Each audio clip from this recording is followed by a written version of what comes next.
I didn't know you could still be afraid of dying after becoming a god. Number 5. Shogo Makishima, Psychopaths. Oh hey look, Unique Nemesaurus actually watches classy shit too, who would have guessed? Makishima's interesting.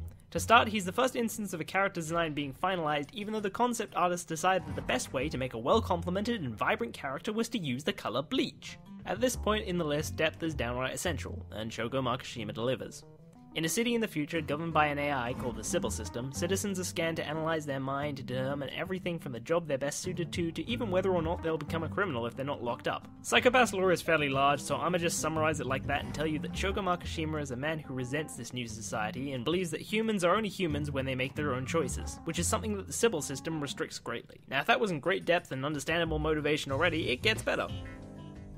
As the series goes on, it's theorized that Makishima's hate and bitterness towards the system really just stems from being one of the few people who, for whatever reason, can't be read by the Sybil System and will always be read as a normal, healthy citizen no matter what unspeakable acts they commit. To Shogo Makishima as a child, it was like the system didn't even acknowledge him as human.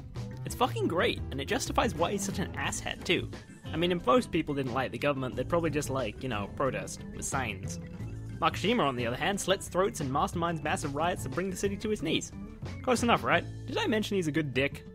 You know, the more and more I use that term, the more I realize how stupid it is. Yeah, okay, the moment I'm forced to use the phrase, I like good dicks, we're changing it.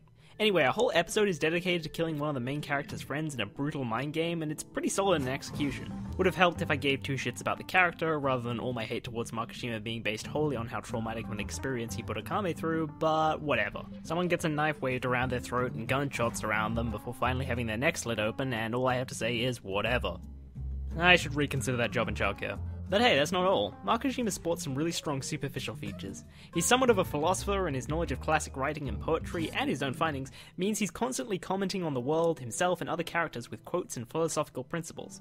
It makes him really distinctive as a character. And everything he says has logic to it too. He's a philosopher, but it's not in the butt plug shaped like your own head kind of way. Apart from the distinctive philosophy side, he's downright intimidating and foreboding too. From his lines to his actions, he's just a huge badass for the series. And while I do hate him to some degree for the things he does, I can't help but respect him at the exact same time. He's just so powerful and frightening. You just get the impression he couldn't be stopped by anything.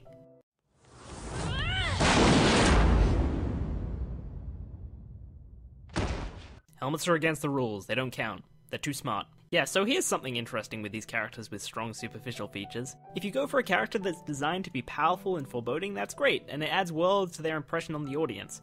At the same time though, having them put in a situation where they're basically beaten in any way, it takes away from the respect and fear you have for the character. It's a small point, but when you have a character who's badass and foreboding, and then have them unceremoniously whacked over the head by a helmet to beat them, kinda takes away from the character. It's small, but as we get closer and closer to number 1, the small points make a big difference. In fact, Makishima and the next two on the list are basically at the exact same levels. You have no idea how hard it was to choose between these guys. You don't know what I've been through. You don't know the things I've done. I've had to think. I've had to think. I'm a survivor of helmets. Okay, I'm done talking about how the great Makishima was beaten by a helmet. I shall refrain from rubbing it in.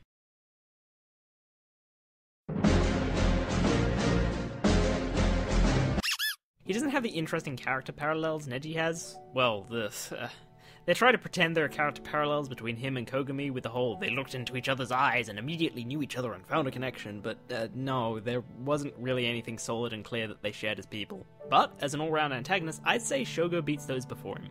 Shogo beats Neji in distinctiveness. His superficial features really carry him as an antagonist that really sticks in people's minds. There are also solid reasons to hate him and feel intimidated by him, and he has a lot of great depth that makes his character interesting. Actually, I should probably add that one downside to Neji was that his superficial features might have been a bit below par. He's kind of bland in the way that you only really see one side of him while he's an antagonist. He always has the same bitter, cold personality about him, but with Makishima we get to see him calm, happy, cheerful, serious, melancholy. Makishima feels a lot more fleshed out and real. Maybe multiple sides of personality is also a way of humanizing characters?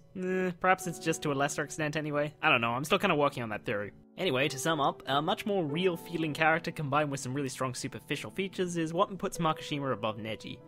Or, below? Fucking, I don't know, I dropped a mass, dude, leave me alone. Also, before we end, can we just note that the 5th greatest antagonist of all anime has a mullet? My body rejects this. I'll see you in the next video. To number 4.